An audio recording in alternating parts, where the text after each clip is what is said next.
یہ اصل میں اپنے زمانے کی کوئی ایک شے اس نے دیکھی تھی تو اس کے اوپر وہ طنز کر رہا ہے،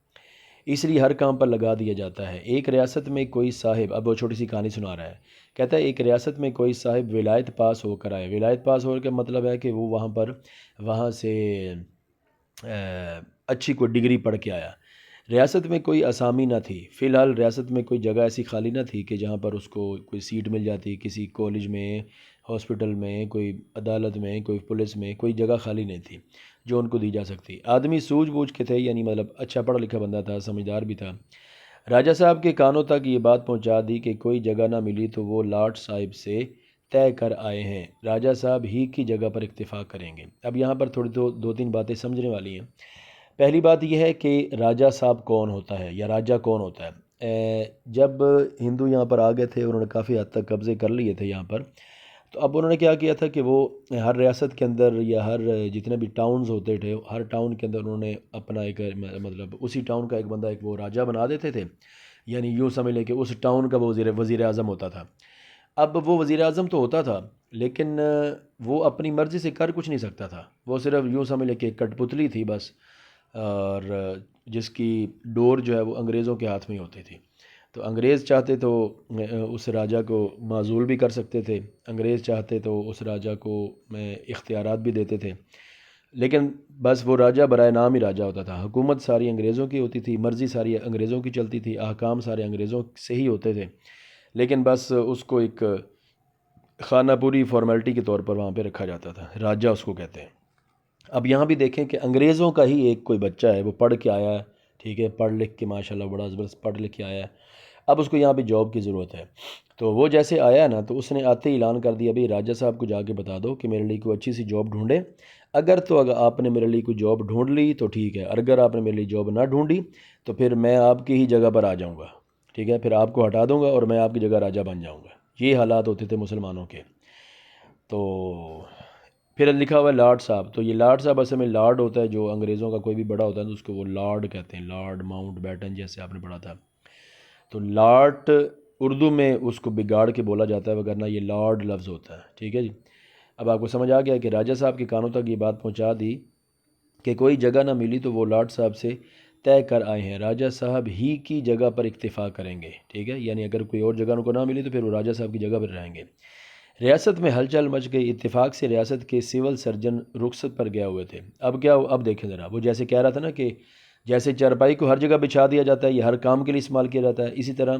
گورنمنٹ کا جو ملازم ہوتا ہے اسے بھی ہر جگہ پہ استعمال کر لیا جاتا ہے۔ اب دیکھیں کہ وہ جو بندہ پڑھ کے آیا ہے، اب اس کو کیسے وہ ہر جگہ استعمال کریں گے۔ اب اس کے لیے جاب کوئی نہیں ہے، کوئی سیٹ خالی نہیں ہے۔ اتفاقاً کیا ہوا کہ جی ایک سول سرجن تھا وہاں کا، وہ رخصت پر گیا ہوا تھا، اس کو کوئی مسئلہ تھا، بیمار تھا یا جو بھی ہے۔ انہوں نے کہا ابھی جب تک وہ نہیں نہ آتا تو اس کو اس کی سیٹ، یہ جو بچہ پڑھ کے آیا نا اس کو اس کی سیٹ پہ بٹھا دو۔ انہوں نے کیا کہ جو اس کی سیٹ پہ بٹھا دیا، یہ ان کی جگہ پر تعینات کر دیے گئے، یعنی یہ ان کی جگہ پہ بیٹھ گئے۔ کچھ دنوں بعد سول سرجن صاحب واپس آئے تو انجینئر صاحب پر فارج گرا۔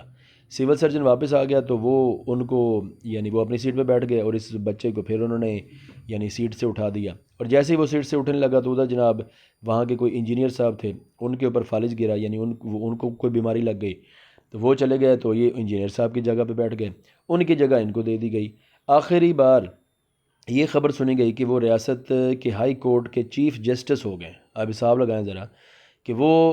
پتہ نہیں کیا پڑھ کے آیا تھا، ٹھیک ہے، وہ کوئی لاء تو نہیں تھا پڑھ کے آیا، لیکن انہوں نے دیکھا کہ بھئی چیف جسٹس کی جگہ خالی ہے، تو انہوں نے جناب اس کو جسٹس کی جگہ پہ بٹھا دی، بھئی آج کے بعد آپ جج ہیں اور آپ فیصلے کریں گے۔ یہ حالات ہوتے تھے، اور اپنے ولی عہد کو ریاست کا ولی عہد کا مصاحب بنوا دینے کی فکر میں تھے۔ اب جیسے وہ کہتے ہیں، ہمارے ہاں کہتے ہیں نا کہ اول خیش بعد درویش، اور خیش پروری۔ خیش پروری کا مطلب ہوتا ہے کہ اپنوں کو نوازنا۔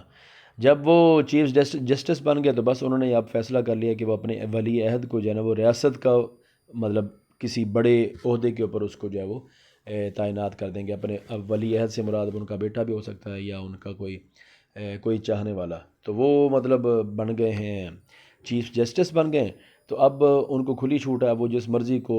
مرضی سیٹ کے اوپر بٹھا سکتے ہیں۔ یہ حالات کسی دور میں پاکستان کے اندر ہوتے تھے، کسی حد تک اب بھی ایسا ہی ہے۔ یہی حالت چارپائی کی ہے، فرق یہ ہے، فرق صرف یہ ہے کہ ان ملازم صاحب سے کہیں زیادہ کارآمد ہوتی ہے، یعنی اس ملازم سے زیادہ ہماری چارپائی کارآمد ہے، اس سے زیادہ کام لیے جا سکتے ہیں۔ فرض کیجیے آپ بیمار ہیں، سفر آخرت کا سامان میسر ہو نہ ہو، اگر چارپائی آپ کے پاس ہے تو دنیا میں آپ کو کسی اور چیز کی حاجت نہیں، ٹھیک ہے۔ وہ کہتا ہے کہ بس ٹھیک ہے جی، آپ بیمار ہیں اور اب آپ کے پاس اور کوئی شے ہے یا نہیں ہے، آپ کے پاس چارپائی ہے، آپ کو کوئی ٹینشن نہیں، ٹھیک ہے۔ دوا کی پڑیا تکیے کے نیچے، جوشاندے کی دیج کی سیرانے رکھی ہوئی، چارپائی کے نیچے میلے کپڑے، بچوں کے کھلونے، جھاڑو، آش جوش آش جو کا مطلب ہوتا ہے یعنی کوئی جوشاندہ ٹائپ پکی ہوئی کوئی چیز۔ روئی کے پھائے، مطلب روئی جب وہ توڑ کے لاتے ہیں تو ان کو گٹھڑی میں بند کر کے وہ رکھی ہوئی ہے۔ مطلب ایک بندہ ہے، اس کی چارپائی بچھی ہوئی ہے، تو اگر کوئی دوا کی پڑی ہے تو وہ بھی اس نے سرانہ اٹھایا اور اس کے نیچے رکھ دی، جو شاندہ بھی اس کے پاس ہی پڑا ہے، اس کی مطلب دیچ کی ہے تو اس کے اگلے سرانے کی طرف اس کے پائے کے ساتھ دیچ کی جو شاندے کی پڑی ہوئی ہے، جیسے ہی اس کو دوبارہ چاہت ہوگی وہ دوبارہ پی لے گا۔ چارپائی کے نیچے میلے کپڑے پڑے ہوئے ہیں، بچوں کے کھلونے بھی نیچے ہی پڑے ہوئے ہیں، جھاڑو شاڑو ہر شے نیچے پڑی ہوئی ہے، کاغذ کے ٹکڑے، مچھر بھنگے، گھر یا محلے کے دو ایک بچے جن میں ایک آدھ زکام خسرے میں مبتلا، یہ سارا کچھ کیا ہے، وہ اسی چارپائی کے نیچے ہی پڑا ہوا ہے۔ اچھے ہو گئے تو بیوی نے چارپائی کھڑی کر کے غسل کرا دیا، اگر تو آپ ٹھیک ہو گئے، ٹھیک ہے، تو پھر تو آپ کی بیوی نے اس چارپائی کو دھویا اور غسل کر کے اس کو ایک سائڈ پہ کھڑا کر دیا، اور اگر آپ ان کیس مر جاتے ہیں تو پھر ورنہ آپ کے دشمن اسی چارپائی پر لبے گور لائے گئے، یا پھر اگر آپ مر جاتے ہیں تو پھر آپ کے دشمن جو ہیں وہ آپ کو اسی چارپائی کے اوپر قبرستان بھی لے آئیں گے، ٹھیک ہے جی۔ اب کافی لمبا لیکچر چلا گیا ہے، تو انشاءاللہ اس سے اگلا جو ہے وہ اگلے پارٹ کے اندر ہوگا جی، ٹھیک ہے جی۔ والسلام ورحمۃ اللہ۔